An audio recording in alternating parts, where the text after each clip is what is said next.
The Competition Commission says food prices are stabilising compared to the early days of lockdown. The Commission received numerous complaints of price increases for essential food. To discuss this, I'm joined on Skype by Deputy Commissioner Hardin Ratshisusu. Very good morning to you, Hardin. Tell us a little bit more about your findings here and the fact that prices are now starting to stabilise. Good morning, Jane and the ENC viewers.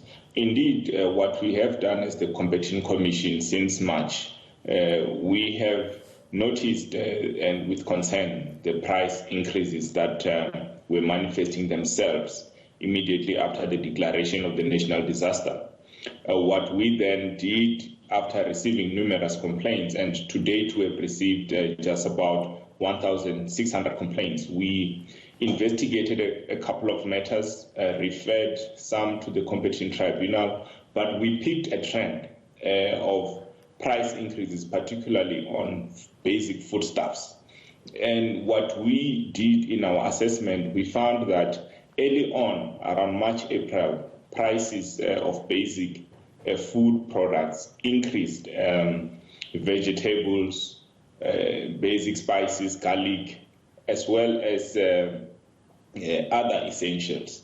We then thought it's best also to analyze the trends to see what is actually happening out there. And we did pick up panic buying as the main cause, but also exploitation by those that wanted to take advantage of the pandemic. So this is our study. A study has now shown that prices since that initial hike or initial increases we have seen, they've begun to stabilize. And why do you think it's stabilizing?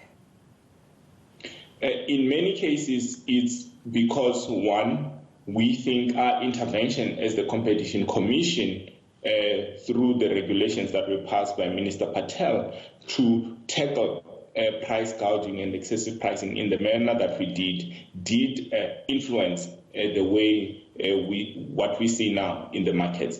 In addition, we did engage major retailers and educated them of the need and a way to responsibly price during the pandemic, that if they increase prices when there are no cost justifications, we will intervene as the Competition Commission. And where we have seen price increases is where there are at least cost justifications. We've seen that in rice and wheat, but you see those prices beginning to stabilize as the exchange rate improves.